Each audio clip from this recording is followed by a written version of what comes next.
Once upon a time, people were told to stand on the shoulders of giants. But in the digital age, many chose to stand on Derrida, a French mime with a typewriter, a dictionary on fire, and a blind faith that everything is language. We now live in a world where clarity is suspicious and confusion sells as depth. If you speak plainly, you're called simplistic. If you write 2,000 pages of fog, you're a philosopher. Welcome to 277 Broadcast, the only place where thinking clearly is not a sin, and where we dismantle intellectual cults with neon gloves and surgical fire. Today we're tearing apart the modern myth of deconstruction, where it came from, why it became popular, and how it turned into the favorite philosophy of people who need to justify everything without saying anything. Who was Derrida? A French philosopher, a postmodernist, a man whose texts are so hard to summarize you feel like you've betrayed them just by trying. He invented deconstruction, a method for exposing hidden assumptions within language. A serious tool, a legitimate intellectual move, until it wasn't. Because Derrida didn't build, he dismantled. Not to propose something better, but to leave everything open-ended. And it was perfect for the upcoming world. In the 70s and 80s, the world was becoming global, fast, and saturated with individualism. And what it needed was something that sounded profound, could be used for any singular purpose and didn't say too much.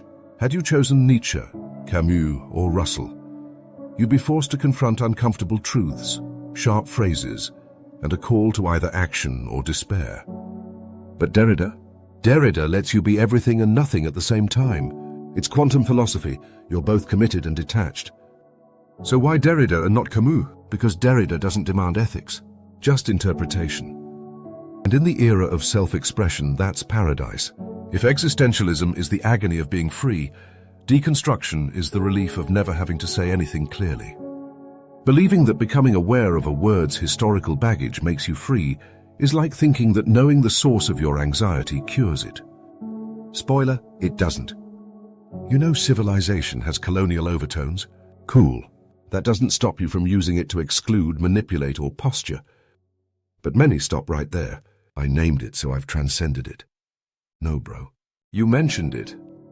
Like a tourist who says merci and thinks they speak fluent French. When humanity became an abstraction, the individual became religion. And instead of discussing public interests in shared spaces, we defend personal wounds like diplomatic flags. Nietzsche declared the death of God. Now everything is micro-pain, micro-ethics, micro-truth. And the collective? It's gone. We used to justify everything with God. Now we justify everything with language. The only thing that changed was the name of the altar. Deconstruction became a secular religion. No faith, just semantics. No commandments, just interpretations. No redemption, just infinite discourse. Truth doesn't matter anymore. As long as it sounds smart, it's sacred.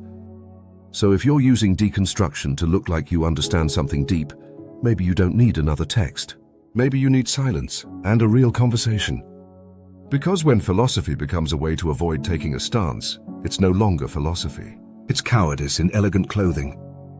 Subscribe to 277 Broadcast, the only podcast that reminds you, if everything is interpretation, then so is your attempt to sound profound.